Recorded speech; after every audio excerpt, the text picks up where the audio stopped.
Hi ಸ್ನೇಹಿತರೆ, ನಮಸ್ತೆ. Welcome back to my knowledge Guru YouTube channel. ಸ್ನೇಹಿತರೆ, ಕೆಸೆಟ್ ಅಥವಾ NETಗೆ ಸಂಬಂಧಿಸಿದಂತೆ ಇಂಪಾರ್ಟೆಂಟ್ ಬುಕ್ಸ್ಗಳು ಯಾವ್ಯಾವುದಿದೆ ಮತ್ತು ಇಂಪಾರ್ಟೆಂಟ್ ಆಗಿರ್ತಕ್ಕಂಥ ಯೂಟ್ಯೂಬ್ನಲ್ಲಿ ಹೇಳ್ಕೊಡ್ತಕ್ಕಂಥ ಕ್ಲಾಸ್ಗಳ ಬಗ್ಗೆ ಹೇಳ್ತೀನಿ ಅಂತೇಳಿ ನೆನ್ನೆ ವಿಡಿಯೋದಲ್ಲಿ ನಾನು ಹೇಳಿದ್ದೆ. ಸೊ ಅದಕ್ಕೂ ಮುಂಚೆ ಪ್ಲೀಸ್ ನನ್ನ ಚಾನಲ್ಗೆ ಯಾರ್ಯಾರು ಸಬ್ಸ್ಕ್ರೈಬ್ ಆಗದೆ ನೋಡ್ತಾ ಇದ್ದೀರಾ, ಪ್ಲೀಸ್ ದಯವಿಟ್ಟು ಸಬ್ಸ್ಕ್ರೈಬ್ ಆಗಿ ಬೆಲ್ ಐಕನ್ ಪ್ರೆಸ್ ಮಾಡೋ ಮುಖಾಂತರ ನೋಟಿಫೈ ಆಗಿರಿ. ಹಾಗೆ ವಿಡಿಯೋ ಎಂಡ್ವರೆಗೂ ನೋಡಿ. ವಿಡಿಯೋ ಇಷ್ಟ ಆದರೆ ಲೈಕ್ ಮಾಡಿ, ಶೇರ್ ಮಾಡಿ ಮತ್ತು ಕಮೆಂಟ್ಸ್ ಮಾಡೋದನ್ನು ಮರಿಬೇಡ್ರಿ ಅಂತ ಹೇಳ್ತಾ ಬನ್ನಿ ಹಾಗಾದರೆ ಇವತ್ತಿನ ಒಂದು ವಿಡಿಯೋನ ಸ್ಟಾರ್ಟ್ ಮಾಡೋಣ. ಫಸ್ಟ್ ಆಫ್ ಆಲ್, ನೀವೇನಾದರೂ ಕೆಸೆಟ್ ಅಥವಾ NET ಅಥವಾ JRF ಪೇಪರ್ ಫಸ್ಟನ್ನು ಟೀಚಿಂಗ್ ಆ್ಯಂಡ್ ರಿಸರ್ಚ್ ಆಪ್ಟಿಟ್ಯೂಡ್ಗೆ ಸಂಬಂಧಪಟ್ಟಂತೆ ಕ್ಲಿಯರ್ ಮಾಡಲೇಬೇಕು ಅಂದ್ಕೊಂಡಿದ್ರೆ ನಿಮ್ಮಲ್ಲಿ ಒಂದಷ್ಟು ಸೋರ್ಸ್ಗಳಿರಬೇಕಾಗುತ್ತೆ. ಅಂದರೆ ಲಾಟ್ ಇಟ್ಕೋಬಾರ್ದು. ಅದರ ಬದಲಾಗಿ ಸಿಂಪಲಾಗಿ ಕಡಿಮೆ ಸೋರ್ಸ್ ಇಟ್ಕೊಂಡು ಅದನ್ನೇ ಹೆಚ್ಚಿನದಾಗಿ ಓದ್ಕೊಳ್ತಾ ಯಾವ ರೀತಿ ಕೆಸೆಟನ್ನು ಇಟ್ಟು ಕ್ಲಿಯರ್ ಮಾಡ್ಕೊಳ್ಬೇಕು ಅಂತಕ್ಕಂಥ ವಿಚಾರಕ್ಕೆ ಸಂಬಂಧಪಟ್ಟಂತೆ ಒಂದಷ್ಟು ಯೂಸ್ಫುಲ್ ಬುಕ್ಸ್ಗಳನ್ನು ಕುರಿತಾಗಿ ನಾವು ನೋಡ್ತಾ ಹೋಗೋಣ. ಫಸ್ಟ್ ಮೊದಲನೇದಾಗಿ ನಾನು ಸಜೆಸ್ಟ್ ಮಾಡುವಂಥ ಒಂದು ಇಂಪಾರ್ಟೆಂಟ್ ಆಗಿರ್ತಕ್ಕಂಥ ಎಲ್ರಿಗೂ ಇಷ್ಟ ಆಗುವಂಥ ಹಾಗೆ ಶಾರ್ಟ್ ಆ್ಯಂಡ್ ಸ್ವೀಟಾಗಿ ಶಾರ್ಟ್ ನೋಟ್ ರೀತಿಯಲ್ಲಿ ಇರ್ತಕ್ಕಂಥ ಒಂದು ಬುಕ್ಸ್ ಅಂದರೆ ಫಸ್ಟ್ ಒನ್ನು NET ಕೆಸೆಟ್ ಮಾರ್ಗದರ್ಶಿ ಚಾಣಕ್ಯ ಕರಿಯರ್ ಅಕಾಡೆಮಿ ವಿಜಯಪುರ. ಈ ಒಂದು ಬುಕ್ಕನ್ನು ನಾನು ಸಜೆಸ್ಟ್ ಮಾಡ್ತೀನಿ. ಇದನ್ನು ಬರೆದವರು ಡಾಕ್ಟರ್ ಮಧುಮತಿ ಮೆಡ್ಲೇರಿ ಮೇಡಮ್ ಹಾಗೂ doctor Gururaj Bulbule sir. So ಈ ಬುಕ್ಕು ಯಾಕೆ ಸಜೆಸ್ಟ್ ಮಾಡ್ತಾಯಿದ್ದೀನಿ ಅಂದರೆ ಇದರ ಒಂದು ಇಂಪಾರ್ಟೆನ್ಸ್ ಏನಿದೆ ಅಂತಂದರೆ ಇದರಲ್ಲಿ ಮುಖ್ಯವಾಗಿ ಯಾವ ರೀತಿ ಇದೆ, ನೋಟ್ಸ್ ಟೈಪಲ್ಲಿದೆ. ಇದರಲ್ಲಿರ್ತಕ್ಕಂಥ ವಿಚಾರಗಳು ನಿಮಗೆ ಶಾರ್ಟ್ ನೋಟ್ ಟೈಪಲ್ಲಿ ಇದೆ. ಅಷ್ಟೇ ಅಲ್ಲ, ಇದು PhD ಎಂಟ್ರೆನ್ಸ್ ಎಕ್ಸಾಮ್ ಬರೆಯುವಂಥವ್ರಿಗೂ ಕೂಡ ತುಂಬ ಹೆಲ್ಪ್ ಆಗುತ್ತೆ ಅಂತೇಳಿ ಹೇಳ್ಬೋದು. ಅದರ ಜೊತೆಗೆ ಇದರಲ್ಲಿರ್ತಕ್ಕಂಥ ಇನ್ನೊಂದು ವಿಶೇಷತೆ ಏನಪ್ಪ ಅಂತಂದರೆ ಈ ಬುಕ್ಕು ಪ್ರತಿ ಪೇಜ್ ಕೂಡ ಎವ್ರಿ ಪೇಜ್ ಸಹಿತ ಏನಾಗಿದೆ ತುಂಬ ಕಲರ್ಫುಲ್ ಆಗಿದೆ. ಓದೋದಕ್ಕೂ ಕೂಡ ಇಷ್ಟ ಆಗುತ್ತೆ. ಅಂದರೆ ಬರೀ ಕಲರಿಂದ ಇಷ್ಟ ಆಗಲ್ಲ, ಇದರಲ್ಲಿರ್ತಕ್ಕಂಥ ಶಾರ್ಟ್ ನೋಟ್ನಿಂದ ತುಂಬಾ ಇಷ್ಟ ಆಗುತ್ತೆ. And then previous year question paper PYQ ಅನ್ನೋ ಪ್ರತಿ ಲೆಸನ್ಗೆ ನಂತರದಲ್ಲಿ ಏನು ಮಾಡಿದರೆ, ಪ್ರತಿ ಲೆಸನ್ ಆದ ನಂತರದಲ್ಲಿ ಕೊಡಲಾಗಿದೆ. ಅದರ ಜೊತೆಯಲ್ಲಿ ಬೇರೆ ಬೇರೆ ಸ್ಟೇಟ್ನಲ್ಲಿ ನಡೆದಿರ್ತಕ್ಕಂಥ ಕೆಸೆಟ್ ಎಕ್ಸಾಮ್ಗೆ ಸಂಬಂಧಪಟ್ಟಂಥ ಕ್ವಶನ್ಸನ್ನು ಕೂಡ ಇಲ್ಲಿ ಆ್ಯಡ್ ಮಾಡಲಾಗಿದೆ. ಇದು ನಿಮ್ಮೆಲ್ಲರ ನೆಚ್ಚಿನ ಗುರುಗಳಾದಂಥ NM ಬಿರಾದರ್ ಗುರುಗಳ ಮಾರ್ಗದರ್ಶನದ ಹೆಮ್ಮೆಯ ಕೊಡುಗೆ ಅಂಥೇಳಿ ಈ ಬುಕ್ಸ್ನ ನಾವು ಹೇಳ್ಬೋದು. ಇದಿಷ್ಟು ಕೆಸೆಟ್ ಪೇಪರ್ ಫಸ್ಟ್ಗೆ ಸಂಬಂಧಪಟ್ಟಂತೆ ನಾನು ಸಜೆಸ್ಟ್ ಮಾಡ್ತಕ್ಕಂಥ ಒಂದು ಬುಕ್ಕು. ಇನ್ನೊಂದು ಎರಡನೇ ಬುಕ್ ನೋಡೋಣ. UGC net KSET TET by DJK sir. UGC net KSET TET by DJK sir. So ಯಾಕೆ ಈ ಬುಕ್ಕು ಸಜೆಸ್ಟ್ ಮಾಡಬೇಕು, ಏನಂತ ಇಂಪಾರ್ಟೆನ್ಸ್ ಇದೆ ಅಂತಂದರೆ ಇದು ಬೋತ್ ಮೀಡಿಯಮಲ್ಲೂ ಸಿಗುತ್ತೆ ನಿಮಗೆ, ಕನ್ನಡ ಮತ್ತು ಇಂಗ್ಲೀಷ್ ಎರಡು ಮೀಡಿಯಮಲ್ಲೂ ಸಿಗುತ್ತೆ. Plus previous year question paper book ಸಿಗುತ್ತೆ. ಅಂದರೆ ಕನ್ನಡ ಮತ್ತು ಇಂಗ್ಲೀಷ್ ಮೀಡಿಯಮ್ನಲ್ಲಿ ಥಿಯರಿಟಿಕಲ್ ಆಗಿ ಬುಕ್ಸ್ಗಳು ಸಿಗುತ್ತೆ. ಜೊತೆಗೆ previous year question paper volume 1 to 3 ಕೂಡ ಬೇಕಿದ್ರೆ ಸಿಗುತ್ತೆ. ಸೊ ಇದರಲ್ಲಿ ಒಂದು ಕಾಂಟ್ಯಾಕ್ಟ್ ನಂಬರ್, ಈ ಬುಕ್ಕನ್ನು ಪರ್ಚೇಸ್ ಮಾಡಲಿಕ್ಕೆ ಏನಾದರೂ ಕಾಂಟ್ಯಾಕ್ಟ್ ನಂಬರ್ ಬೇಕಿದ್ದರೆ ಕಮೆಂಟ್ಸ್ ಮಾಡಿ. ಕಾಂಟ್ಯಾಕ್ಟ್ ನಂಬರ್ ಅಂತ DJK ಸರ್ ಬುಕ್ದು ನಾನು ಕಮೆಂಟಲ್ಲಿ ಆನ್ಸರ್ ಮಾಡ್ತೀನಿ. ಸೊ ಇದರ ಒಂದು ವಿಶೇಷತೆ ಏನಿದೆ, ಈ ಬುಕ್ಕನ್ನ ಯಾಕೆ ಓದಬೇಕು, ಇದನ್ನು ಓದ್ಕೊಂಡ್ರೆ ಇದನ್ನು ತೊಗೊಂಡ್ರೆ ನಾವು ಕೆಸೆಟ್ ಕ್ಲಿಯರ್ ಮಾಡ್ಕೊಳ್ಬೋದಾ ಅಂತ ನೋಡೋದಾದರೆ ನಾವು ಇದರಲ್ಲಿ ವಿಶೇಷತೆ ಇನ್ ಡೆಪ್ತ್ ನಾಲೆಡ್ಜನ್ನು ಈ ಒಂದು ಬುಕ್ನಲ್ಲಿ DGK ಸರ್ ಬರೆದಿದ್ದಾರೆ. ಅದರ ಜೊತೆಯಲ್ಲಿ ಸುಮಾರು 75ರಿಂದ 80 ಒಂದಲ್ಲ ಎರಡಲ್ಲ ಮೂರಲ್ಲ 75ರಿಂದ 80 ಬಾರಿ KSET ನೆಟ್ ಮತ್ತು TETಗೆ ಸಂಬಂಧಪಟ್ಟಂತೆ ಇವರು ಅದರ ಬೇರೆ ಬೇರೆ ಸ್ಟೇಟ್ಗಳಲ್ಲಿ ನಡೆದಿರ್ತಕ್ಕಂಥ ಎಕ್ಸಾಮ್ಸ್ನ ಕ್ಲಿಯರ್ ಮಾಡ್ಕೊಂಡಿದ್ದಾರೆ. ಅದರ ಎಲ್ಲದರ ಒಂದು ಇನ್ಕ್ಲೂಡ್ ನಾಲೆಡ್ಜನ್ನು ನಮಗೆ ಈ ಒಂದು ಬುಕ್ಸ್ಗಳಲ್ಲಿ ಕೊಟ್ಟಿದ್ದಾರೆ. ಸೊ ಇದು ಅದರ ಒಂದು ಆ ಬುಕ್ನ ಒಂದು ವಿಶೇಷತೆ. ಜೊತೆಗೆ NET KSET by DGK sir ಅಂತ ಯೂಟ್ಯೂಬ್ ಚಾನಲ್ ಕೂಡ ನೀವು ಸರ್ಚ್ ಮಾಡಿ ಸಬ್ಸ್ಕ್ರೈಬ್ ಮಾಡ್ಕೊಂಡು ನೋಡ್ಕೋಬೋದು. ನೆಕ್ಸ್ಟ್ ಚಾನಲ್ ಬಗ್ಗೆ ನೆಕ್ಸ್ಟ್ ಹೇಳ್ತಾ ಹೋಗ್ತೀನಿ. ಅಂದರೆ ಯಾವ್ಯಾವುದು ಇಂಪಾರ್ಟೆಂಟ್ ಯೂಟ್ಯೂಬ್ ಕ್ಲಾಸಸ್ ಇದೆ ಅದನ್ನು ಯಾಕೆ ನೀವು ಸರ್ಚ್ ಮಾಡ್ಕೊಂಡು ನೋಡಬಾರ್ದು, ಅದರಿಂದ ಏನು ಬೆನಿಫಿಟ್ಸ್ ಸಿಗುತ್ತೆ ಅಂತ ನೆಕ್ಸ್ಟ್ ಹೇಳ್ತೀನಿ. ಫಸ್ಟ್ ಬುಕ್ಸ್ ಲಿಸ್ಟ್ ನೋಡ್ತಾ ಹೋಗೋಣ. ನೆಕ್ಸ್ಟು ಅವರ ಒಂದು ವಿಶೇಷತೆ ಏನಪ್ಪ ಅಂತಂದರೆ, ಕೇವಲ ಬುಕ್ಸನ್ನು ಬರೆದುಬಿಟ್ಟು ಅದನ್ನು ಕೊಡೋದಷ್ಟೇ ಅಲ್ಲ, ಅದರ ಜೊತೆಯಲ್ಲಿ ಆ ಬುಕ್ಸಲ್ಲಿ ಇರ್ತಕ್ಕಂಥ ವಿಚಾರಗಳ ಜೊತೆಗೆ ಇನ್ನೂ ಹೆಚ್ಚಿನ ಮಾಹಿತಿಯನ್ನು ನಮಗೆ ಯೂಟ್ಯೂಬ್ ಕ್ಲಾಸ್ಗಳಲ್ಲಿ ಹೇಳ್ತಾ ಹೋಗ್ತಾರೆ.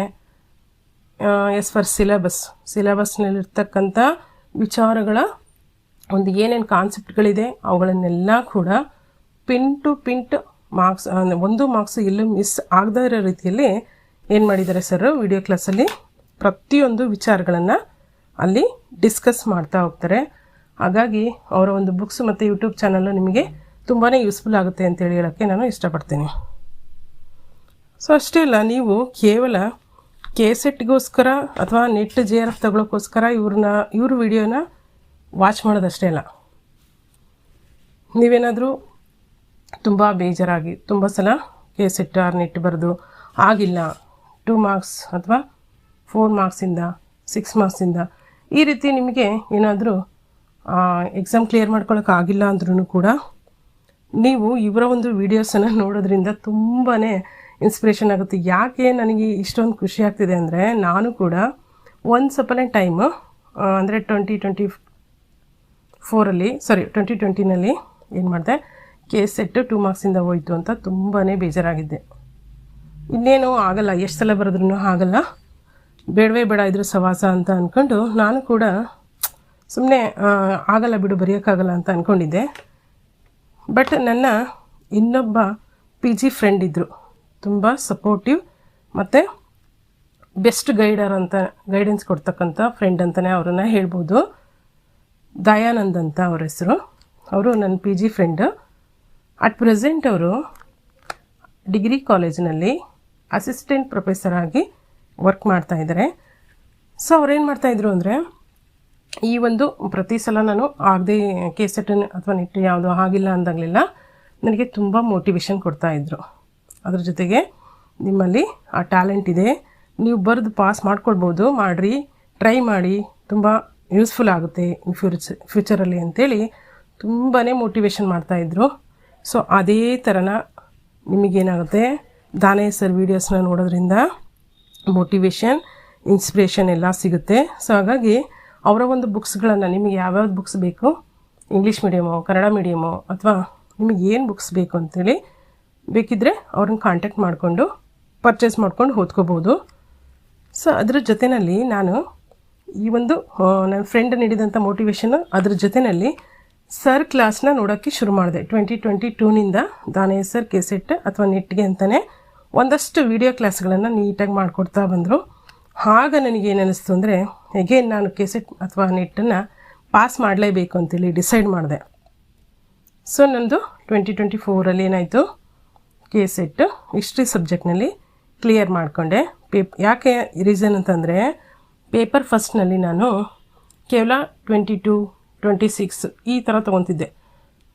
ನನಗೆ ಇನ್ನೊಂದಷ್ಟು ಮೋಟಿವೇಶನ್ ಸಿಕ್ತು, ಇನ್ನೊಂದಿಷ್ಟು ಇನ್ಫಾರ್ಮೇಷನ್ ಜಾಸ್ತಿ ಗೇನ್ ಆಯಿತು. ಸೊ ಅದರಿಂದ ಏನಾಯಿತು, ಪೇಪರ್ ಫಸ್ಟಲ್ಲಿ ನಾನು ಸ್ಕೋರಿಂಗ್ ಮಾಡಿಕೊಂಡು ಪೇಪರ್ ಸೆಕೆಂಡಲ್ಲೂ ನಾನು ಸ್ಕೋರಿಂಗ್ ಮಾಡಿದ್ರಿಂದ ನನ್ನ ಒಂದು KSET ಎಕ್ಸಾಮ್ ಕ್ಲಿಯರ್ ಆಗಲಿಕ್ಕೆ ಅನುಕೂಲ ಆಯಿತು. ಸಾರಿ, ನಾನು ಬುಕ್ ಲಿಸ್ಟ್ ಅಂತ ಹೇಳಿ ನನ್ನ ಒಂದು ವಿಚಾರಗಳನ್ನೆಲ್ಲ ಇಲ್ಲಿ ಹೇಳ್ತಾ ಇದ್ದೀನಿ ಅಂತ ಅಂದ್ಕೋಬೇಡ್ರಿ. ನೀವು ಯಾಕೊಮ್ಮೆ ಈ ಥರ ಪ್ರಯತ್ನ ಮಾಡಬಾರ್ದು? ನಿಮ್ಮಲ್ಲೂ ಆ ಟ್ಯಾಲೆಂಟ್ ಇರ್ಬೋದಲ್ವಾ? ಸೊ ಹಾಗಾಗಿ 1 or 2 ಬುಕ್ಕನ್ನು ಪರ್ಚೇಸ್ ಮಾಡಿಕೊಂಡು ಅದನ್ನೇ 2 to 3 ಟೈಮ್ ಓದಿ ನೀವು ನೀಟಾಗಿ ತಿಳ್ಕೊಳೋದ್ರಿಂದ ಯಾವುದೇ ಎಕ್ಸಾಮ್ ಕ್ಲಿಯರ್ ಮಾಡ್ಬೋದು. ಅದರ್ವೈಸ್ 10 ಬುಕ್ಕನ್ನು ಕೊಂಡ್ಕೊಂಡು 10 ಸಲ ಅದನ್ನೇ ಒಂದೊಂದೇ ಸಲ ಓದ್ಕೊಂಡ್ರೆ ನಮಗೇನಾಗುತ್ತೆ, ಎಲ್ಲ ಎಕ್ಸಾಮಲ್ಲಿ ಕನ್ಫ್ಯೂಷನ್ ಆಗ್ತಾ ಹೋಗುತ್ತೆ. ಸೊ ಹಾಗಾಗಿ ನಾನು ಹೇಳ್ತಾ ಇರೋದು ಏನಪ್ಪ ಅಂದರೆ, ನೀವು ಈ 2 ಬುಕ್ಗಳನ್ನು ಕೊಂಡ್ಕೊಳ್ರಿ. ಅದರ ಜೊತೆಗೆ ಜಸ್ಟ್ ಇದು ನನ್ನ ಒಪಿನಿಯನ್ ಅಷ್ಟೇ. ಇವೆರಡು ಬುಕ್ ಜೊತೆಗೆ ಇನ್ನೊಂದು ಬುಕ್ ಸಜೆಸ್ಟ್ ಮಾಡ್ತೀನಿ ನಾನು ಇಂಗ್ಲೀಷ್ ಮೀಡಿಯಮ್ದವರಿಗೋಸ್ಕರ. Arihant publication books, NET JRF ಆಗಿ ಹರಿಯಂತ್ ಪಬ್ಲಿಕೇಶನ್ ಅವ್ರದ್ದು ಬೆಟರ್ ಬುಕ್ಸ್ಗಳಿದೆ. ನಿಮಗೆ ಆನ್ಲೈನಲ್ಲಿ ಸಿಗುತ್ತೆ, ಅದು ಅಮೆಝಾನಲ್ಲಿ ನೀವು ಅದನ್ನು ಪರ್ಚೇಸ್ ಮಾಡ್ಕೊಳ್ಬೋದು. ಸೊ ಇದಿಷ್ಟು ನನ್ನ ಒಪಿನಿಯನ್ ಅಷ್ಟೇ. ನೀವು ಇದನ್ನೇ ಹೋದರೆ ಅದನ್ನೇ ಓದಿ ಅಂತೇಳಿ ನಾನು ಹೇಳ್ತಾ ಇಲ್ಲ. ನಿಮಗೆ ಯಾವುದು ಸರಿ ಅನಿಸುತ್ತೆ, ಯಾವ ಬುಕ್ಕು ನಿಮ್ಮ ಕಡೆ ಆಲ್ರೆಡಿ ಇದೆ, ಸಿಲೆಬಸ್ ವೈಸು ಅದು ಕರೆಕ್ಟಾಗಿದೆ ಅಂತ ಅಂದರೆ, ಕಾನ್ಸೆಪ್ಟ್ ಎಲ್ಲ ಕ್ಲಿಯರ್ ಆಗುತ್ತೆ, ನಾನು ಇದನ್ನು ಓದಿದರೆ ಕ್ಲಿಯರ್ ಮಾಡ್ಕೊತೀನಿ ಅನ್ನೋದಾದರೆ ಅದನ್ನೇ ಓದ್ಕೊಳ್ರಿ, ಏನೂ ತೊಂದರೆ ಇಲ್ಲ. ಬಟ್ ಒಂದೇ ವಿಚಾರನ ನೀವು 10 ಬಾರಿ ಓದ್ಕೊಂಡು ಕ್ಲಿಯರ್ ಕಟ್ಟಾಗಿ ಅರ್ಥ ಮಾಡ್ಕೊಳ್ಳೋದ್ರಿಂದ ನೀವು ಎಕ್ಸಾಮ್ಗಳನ್ನ ಕ್ಲಿಯರ್ ಮಾಡ್ಬೋದು ಅಂತ ಹೇಳೋಕ್ಕೆ ಇಷ್ಟಪಡ್ತೀನಿ. ಸೊ ಇದಿಷ್ಟು. ಅದರ ಜೊತೆಗೆ ನಾವು ಈ 3 ಬುಕ್ಸ್ಗಳನ್ನು ಕೊಂಡ್ಕೊಳ್ಳೋದ್ರ ಜೊತೆಗೆ ಮತ್ತೇನು ಮಾಡಬೇಕು, ಆನ್ಲೈನ್ ಸೋರ್ಸನ್ನು ಕಲೆಕ್ಟ್ ಮಾಡ್ತಾ ಹೋಗಬೇಕು. ಏನು ಆನ್ಲೈನ್ ಸೋರ್ಸ್ ಅಂದರೆ ಗೂಗಲ್ ಮಾಡೋದಾಗಲಿ ಅಲ್ವಾ, ಆಮೇಲೆ ಅಪ್ಡೇಟ್ ಮಾಡ್ಕೊಳ್ಳೋ ಅಂಥದ್ದಾಗಲಿ, ಅಂದರೆ ಆನ್ಲೈನ್ ಸೋರ್ಸನ್ನ ಕಲೆಕ್ಟ್ ಮಾಡಿ ಬರೆದಿಟ್ಕೊಳ್ಬೇಕು. ಮತ್ತು ಚಾಪ್ಟರ್ ವೈಸು ಅದನ್ನು ಅಪ್ಡೇಟ್ ತೊಗೋಬೇಕು, ಮೇನ್ಲಿ ಅಪ್ಡೇಟ್ ಮಾಡ್ಕೋಬೇಕು. ಮೀನ್ಸ್ ಎಕ್ಸಾಂಪಲ್ ನಾನು ಹೇಳೋದಾದರೆ, ಹೈಯರ್ ಎಜುಕೇಷನಲ್ಲಿ ಏನೇನೆಲ್ಲ ಬದಲಾವಣೆಗಳಾಗ್ತಾ ಇರುತ್ತೆ ಆಗಾಗ ಅದನ್ನು ನೀವು ಅಪ್ಡೇಟ್ ಮಾಡ್ಕೊತ ಹೋಗಬೇಕಾಗುತ್ತೆ. ಅವುಗಳನ್ನು ನೀವು ಗಮನಿಸಿ ಅಂತ ಹೇಳ್ತೀನಿ. ಅದರ ಜೊತೆಯಲ್ಲಿ ನಾವು ಇನ್ನೊಂದಷ್ಟು ವಿಚಾರಗಳನ್ನು ತಿಳ್ಕೊಬೇಕಾಗುತ್ತೆ. ಇದಿಷ್ಟು 3 ಬುಕ್ಸನ್ನು ಕುರಿತಾಗಿ ಒಂದಷ್ಟು ಇನ್ಫಾರ್ಮೇಷನ್ ಆಯಿತು. ನೆಕ್ಸ್ಟ್ ನೋಡೋಣ, best YouTube channel for KCET net JRF ಅಲ್ವಾ. ನಮಗೆ ಕೇವಲ ಬುಕ್ಸ್ ಓದಿದರೆ ಅಥವಾ ಕೇವಲ ಅದನ್ನು ಪಾಯಿಂಟ್ ಮಾಡಿಕೊಂಡ್ರೆ ಆಗಲ್ಲ, ಅಪ್ಡೇಟ್ ಆಗ್ತಾ ಇರಬೇಕು. ಅಂದರೆ ಇತ್ತೀಚಿನ ದಿನಗಳಲ್ಲಿ ಏನೇನೆಲ್ಲ ಶಿಕ್ಷಣದಲ್ಲಿ ಬದಲಾವಣೆ ಆಗ್ತಾಯಿದೆ, ICTನಲ್ಲಿ ಏನೇನೆಲ್ಲ ಬದಲಾವಣೆಗಳಾಗ್ತಿದೆ, ಅವುಗಳನ್ನೆಲ್ಲ ಒಂದಷ್ಟು ಇನ್ಫಾರ್ಮೇಷನನ್ನು ಯೂಟ್ಯೂಬ್ ಚಾನಲಲ್ಲಿ ಆಗಾಗ ಅಪ್ಲೋಡ್ ಮಾಡ್ತಾ ಇದ್ದಾರೆ. ಸೊ ಅದನ್ನು ಕೂಡ ನಾವು ಏನು ಮಾಡಬೇಕಾಗುತ್ತೆ, ಅಬ್ಸರ್ವ್ ಮಾಡಬೇಕಾಗುತ್ತೆ. ವಿಡಿಯೋ ಕ್ಲಾಸ್ ನೋಡಿಬಿಟ್ಟು ಒಂದಷ್ಟು ಶಾರ್ಟ್ ನೋಟ್ಗಳನ್ನು ಮಾಡ್ಕೋಬೇಕಾಗುತ್ತೆ. ಹಾಗಾದರೆ best YouTube channel for KCET net JRF. First ನಾನು ಸಜೆಸ್ಟ್ ಮಾಡ್ತಕ್ಕಂಥದ್ದು DGK ಸರ್ ವೀಡಿಯೋಸ್ನ. ನಾನು ಈಗಾಗಲೇ ಹೇಳಿದ್ನಲ್ಲ, KCET ನೆಟ್ ಟೆಟ್ ಇವುಗಳಿಗೆ ಸಂಬಂಧಪಟ್ಟಂತೆ DGK ಸರ್ ವಿಡಿಯೋ ಕ್ಲಾಸ್ ಇದೆ. ಆ ವಿಡಿಯೋ ಕ್ಲಾಸಲ್ಲಿ ಮುಖ್ಯವಾಗಿ ಅನೇಕ ವಿಡಿಯೋಗಳನ್ನು ಮಾಡಿದ್ದಾರೆ. ಅಂದರೆ ಸಬ್ಜೆಕ್ಟಲ್ಲಿ ಇರ್ತಕ್ಕಂಥ ಏನು ಸಿಲೆಬಸ್ಸಲ್ಲಿ ಇರ್ತಕ್ಕಂಥ ಎಲ್ಲ ಟಾಪಿಕ್ಗೆ ಸಂಬಂಧಪಟ್ಟಂತೆ ಏನು ಮಾಡಿದ್ದಾರೆ, ಕ್ಲಿಯರಾಗಿ ಪ್ಲೇ ಲಿಸ್ಟ್ ಮಾಡಿ ಸಿಲೆಬಸ್ ವೈಸು ಚಾಪ್ಟರ್ ವೈಸು ಎಲ್ಲ ರೀತಿಯ ಒಂದು ಕ್ಲಾಸ್ಗಳನ್ನು ಮಾಡಿಕೊಟ್ಟಿದ್ದಾರೆ. ಸೊ ಅದನ್ನು ನೀವು ನೀಟಾಗಿ ಅಬ್ಸರ್ವ್ ಮಾಡಬೇಕಾಗುತ್ತೆ, ನೋಟ್ ಮಾಡ್ಕೊಳ್ಬೇಕಾಗುತ್ತೆ. ಆಗ ಅದೇನಾಗುತ್ತೆ, ನಿಮಗೆ ಕಾನ್ಸೆಪ್ಟ್ ಕ್ಲಿಯರ್ ಆಗುತ್ತೆ. ನೆಕ್ಸ್ಟ್ ಸಜೆಸ್ಟ್ ಮಾಡ್ತಕ್ಕಂಥದ್ದು ಬೆಸ್ಟ್ ಯೂಟ್ಯೂಬ್ ಚಾನಲ್ ಅಂತಂದರೆ ನನಗಿಷ್ಟ ಆಗಿರ್ತಕ್ಕಂಥದ್ದು ಅಕ್ಕ ಟಿ ವಿ ಅಂತ ನೀವು ಯೂಟ್ಯೂಬಲ್ಲಿ ಸರ್ಚ್ ಮಾಡಿದರೆ, ರಾಣಿ ಚೆನ್ನಮ್ಮ ಯೂನಿವರ್ಸಿಟಿದು ವಿಜಯಪುರ. ಇಲ್ಲಿಂದ ರಾಣಿ ಚೆನ್ನಮ್ಮ ಯೂನಿವರ್ಸಿಟಿಯಲ್ಲಿ ಇರ್ತಕ್ಕಂಥ ಪ್ರೊಫೆಸರ್ಸು ಅಲ್ವಾ, ಅಲ್ಲಿರ್ತಕ್ಕಂಥ ಮಾರ್ಗದರ್ಶನ ನೀಡಿದ್ದಾರೆ ಪ್ರೊಫೆಸರ್ಸು. ಆ ಒಂದು ವಿಷಯಗಳಿಗೆ ಸಂಬಂಧಪಟ್ಟಂತೆ ಒಂದೊಂದು ವಿಷಯಕ್ಕೆ ಒಬ್ಬೊಬ್ಬರು ಮಾರ್ಗದರ್ಶನವನ್ನು ನೀಡಿದ್ದಾರೆ. ಇನ್ ಡೆಪ್ತ್ ನಾಲೆಡ್ಜು ಅಲ್ಲಿಯೂ ಕೂಡ ನಿಮಗೆ ಸಿಗುತ್ತೆ. And then Sadhana academy videos, ಇಲ್ಲೂ ಕೂಡ ಒಂದಷ್ಟು ಇನ್ಫಾರ್ಮೇಷನನ್ನು ಅಪ್ಡೇಟ್ ಆಗಿ ಮಾಡಲಾಗಿದೆ, ಅಪ್ಡೇಟ್ ನ್ಯೂಸ್ಗಳನ್ನು ಕೊಡಲಾಗಿದೆ. ಅದನ್ನು ಕೂಡ ನೀವು ಗಮನಿಸಬೇಕಾಗುತ್ತೆ. 4th one RK study info ಅಂತ, ಅದು ಕೂಡ ಒಂದು ಯೂಟ್ಯೂಬ್ ಚಾನಲ್. ಅದನ್ನು ಕೂಡ ನೀವೇನು ಮಾಡ್ಬೋದು, ಬೆಟರ್ ಅನಿಸುತ್ತೆ ನೀವು ಅದನ್ನು ವೀಡಿಯೋಸನ್ನು ಅಬ್ಸರ್ವ್ ಮಾಡಿದರೆ. ಅಂದರೆ ಫ್ರೀ ಟೈಮಲ್ಲಿ ಈ ವಿಡಿಯೋಸ್ನೆಲ್ಲ ನೀವು ವಾಚ್ ಮಾಡ್ತಾ ಹೋಗಬೇಕು. ಬೇಕಿದ್ರೆ ಅದರಲ್ಲಿ ಏನು ಇನ್ಫಾರ್ಮೇಷನ್ ಇದೆ ಅದನ್ನು ಪಾಯಿಂಟ್ ಮಾಡ್ಕೊಳ್ತಾ ಹೋಗಬೇಕು. Next 5th one very important, Google ಮಾಡಿರಿ ಆರ್ ಚಾಟ್ GPT ಮಾಡ್ಕೊಳ್ರಿ. ಚಾಟ್ GPTನಲ್ಲಿ ಹೋಗಿ ನಿಮಗೆ ಏನು ಬೇಕೋ ಇನ್ಫಾರ್ಮೇಷನು ಪ್ರತಿಯೊಂದನ್ನು ಟೈಪ್ ಮಾಡಿ ನಿಮಗೆಲ್ಲ ಇನ್ಫಾರ್ಮೇಷನನ್ನು ಚಾಟ್ GPT ಹೇಳ್ಕೊಡುತ್ತೆ. ಆ್ಯಂಡ್ ದೆನ್ ವಾಟ್ಸಪ್ಪಲ್ಲಿ ಮೆಟಾ AI ಅಂತ ನೀವು ಟೈಪ್ ಮಾಡಿದರೆ, ಅಂದರೆ ಮೆಟಾ AI ಒಳಗಡೆ ಹೋಗಿ ನೀವು ಅಲ್ಲಿ ಇನ್ಫಾರ್ಮೇಷನ್ ನಿಮಗೇನು ಬೇಕು ಅದನ್ನು ಟೈಪ್ ಮಾಡಿದರೆ ಅಲ್ಲಿಯೂ ಕೂಡ ನಮಗೇನಾಗುತ್ತೆ ಕಂಪ್ಲೀಟ್ ಇನ್ಫಾರ್ಮೇಷನ್ನ ನಾವು ಏನು ಕೇಳ್ತೀವಿ ಆ ಒಂದು ವಿಷಯಕ್ಕೆ ಸಂಬಂಧಪಟ್ಟಂತೆ ಕಂಪ್ಲೀಟ್ ಇನ್ಫಾರ್ಮೇಷನನ್ನು ಅದು ಕೊಡ್ತಾ ಹೋಗುತ್ತೆ. ಈ ಆನ್ಲೈನ್ ಸೋರ್ಸ್ಗಳನ್ನೆಲ್ಲ ಕಲೆಕ್ಟ್ ಮಾಡಿಕೊಂಡು ನೆಕ್ಸ್ಟು ನೀಟಾಗಿ ಚೆಕ್ ಮಾಡಿಕೊಂಡು ಸಿಲೆಬಸ್ ವೈಸು ಚಾಪ್ಟ್ರಲ್ಲಿರ್ತಕ್ಕಂಥ ಎಲ್ಲ ಕಾನ್ಸೆಪ್ಟನ್ನು ನೀಟಾಗಿ ನೋಟ್ ಮಾಡಿಕೊಂಡು ಏನು ಮಾಡಿ ಓದ್ತಾ ಹೋಗಿ. ಹಾಗೇನಾಗುತ್ತೆ ಕಾನ್ಸೆಪ್ಟ್ ನಿಮಗೆ ಕ್ಲಿಯರ್ ಆಗುತ್ತೆ. ಸೊ ನೆಕ್ಸ್ಟು ಇದಿಷ್ಟು ಇನ್ಫಾರ್ಮೇಷನ್ ಏನಾಯಿತು, best YouTube channel for KCET net JRF ಅಲ್ವಾ. ನೀವು ಫ್ರೀ ಟೈಮಲ್ಲಿ ಈ ಒಂದು ವಿಡಿಯೋಗಳನ್ನು ಹಾಕ್ಕೊಂಡು ಕೇಳ್ಕೊಬೋದು, ಅಥವಾ ಇದರಲ್ಲಿ ಏನಾರ ಇನ್ಫಾರ್ಮೇಷನ್ ಇತ್ತು, ಇಂಪಾರ್ಟೆಂಟ್ ಟಾಪಿಕ್ ಇತ್ತು ಅಂದರೆ ಅದನ್ನು ಪಾಯಿಂಟ್ ಕೂಡ ಮಾಡಿಕೊಂಡು ನೋಡ್ಕೊಳ್ಬೇಕಾಗುತ್ತೆ. ಅದರ ಜೊತೆಯಲ್ಲಿ ಮತ್ತೇನು ಮಾಡಬೇಕಾಗುತ್ತೆ ಅಂತಂದರೆ ಮುಖ್ಯವಾಗಿ ಗಮನಿಸಿ. ಸೊ ಇದಿಷ್ಟನ್ನು ನೀವು KCET ನೆಟ್ ಕುರಿತು